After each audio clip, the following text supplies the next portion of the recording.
Dear student, ngasi ki parasidi koi larik ni suba paragi maming na wahong. Paragi maming kari wahong. Koi na khange madudi wahong hai bisi yamna phajaba matik magun leiba adugumba ujek makhala mani paramasi na mahakpo koi ki Bharat Jati ki ujek haina sulong nei. Matau sum tawduna akoina parasi hawdringi mamanda parasi gi maramda samlapai wai kharadam na khoi nafamda thamge madude wahong hai bisi yamna phajaba amadi khoi ki yengbudusu hek pungning su maningai ba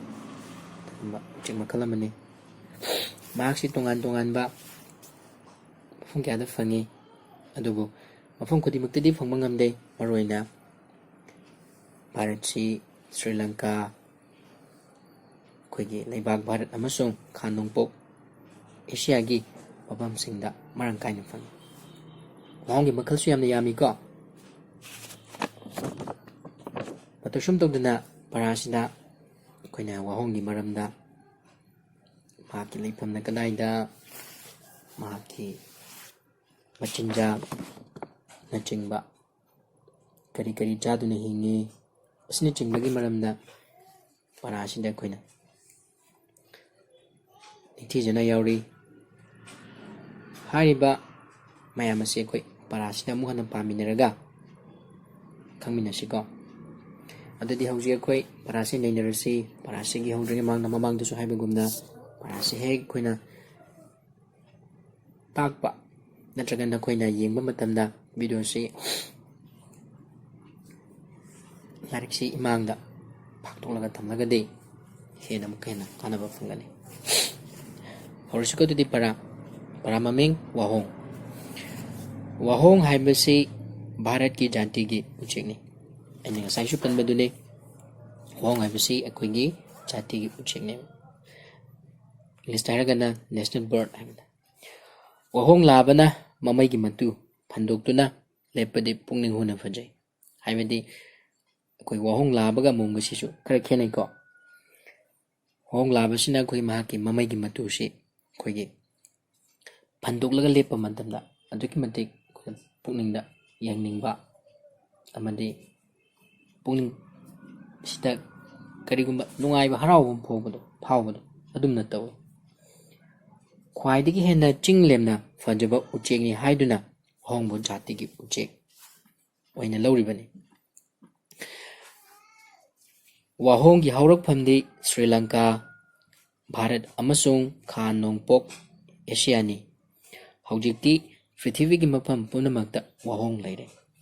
tasengna harabada wahong gi magi natural habitat di maki tasengba haurakpham di khoigi Sri Lanka Bharat amasung Khanongpok Asia sidagi neba adubo haujikti khoigi chawkalabanina mafam amadi mafamda puraga saruk singdubu thamboiro natragana miyamna magi mafamda loinarakpadagidi prithivigi mafam punamakta koina pangle haiba yare wahong makal ani lei amana higuk machugi wahong ni amana asangba machugi wahong ni wakhalse wahong se koina maroina makoise makal ani kaktang phange anbagina kari higuk machugi wahong amana asangba machugi wahong ne makal ani maki wahong labagi masana centimeter humdraga mangarom sangi mamaina centimeter chamaga yankairom sangi wahong labagi fajaraba matok pali wahong labagi mamaida asangba fajaraba matu pali chagok thada wahong labana fajaraba mamaigi matusing adu fandoktuna putli chagok thadi karino khoigi macha pokpagi matam yare ko macha pokpagi matam sida wahong labasina magi fajaraba mamaigi matusingdu fandoktuna putli fandokpa mamaidu makok lomda ngamthali aduga ꯌꯥꯝꯅ ꯂꯦꯝꯅ ꯃꯈꯣꯡ ꯇꯞꯅ ꯇꯞꯅ ꯊꯥꯡꯗꯨꯅ ꯃꯃꯩꯒꯤ ꯃꯇꯨꯁꯤꯡ ꯑꯗꯨ ꯅꯤꯛꯏ꯫ ꯍꯥꯏꯕꯗꯤ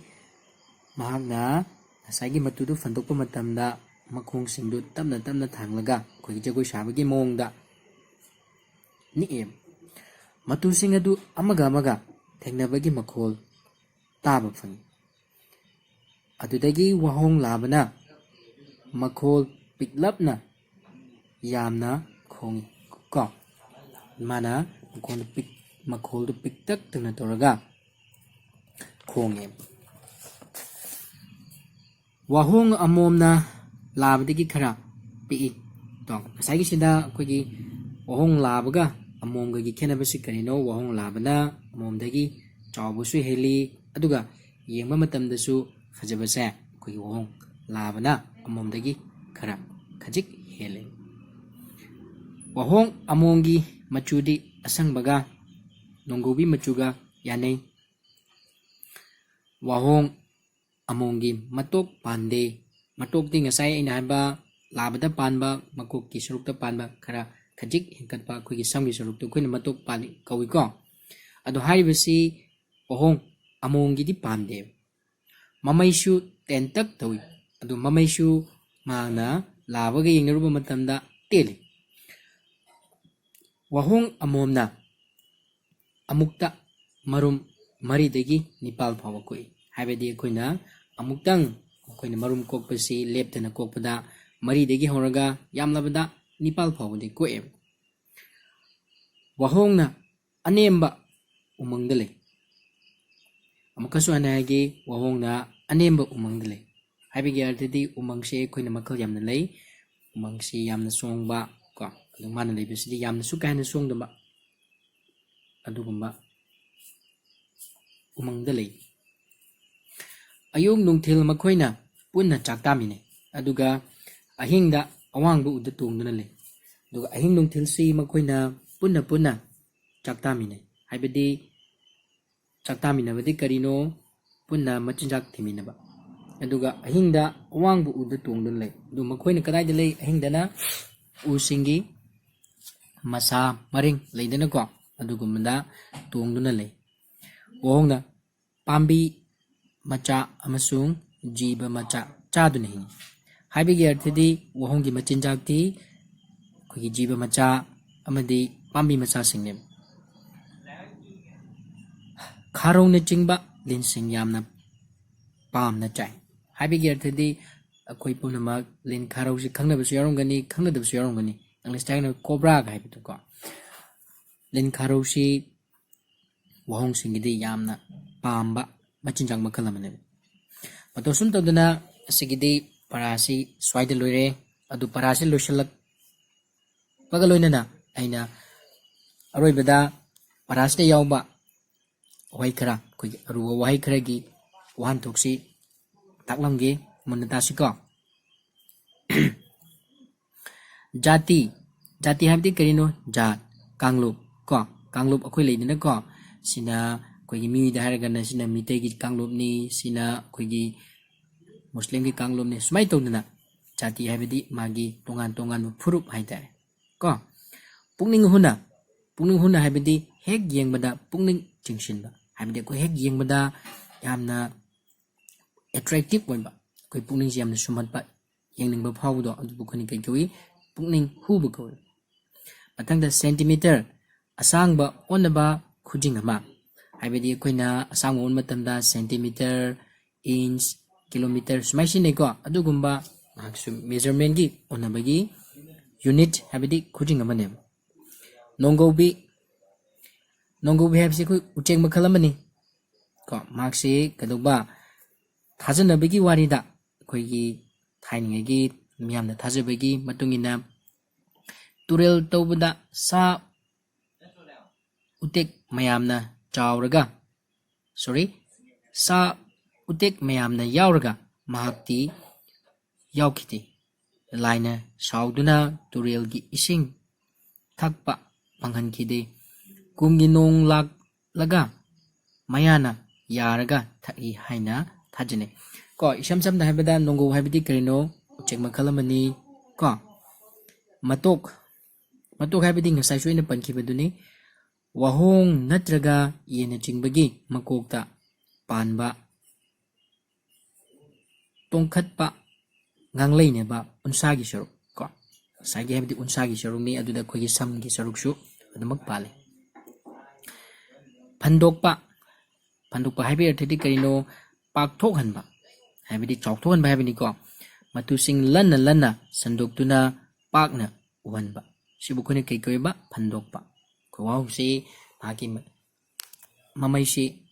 mana sagi kumamang du supan ki badu phandoktuna jagoi sabagi patang ama yawi ko aduni chagok tha haibadi macha pokpa natragana kokpa matam haibadi mana macha pokpa matam si khone chagok tha haina khangnei kharo lin makhalama kharo haibadi kari haiba khoigi lil makhalama ne matosum toduna ngasigi para asi swaisida losilasi aduga nakhoisu para si ningchi jana matang naw naina paro aduga matang class na mo nainjarasi ko thank you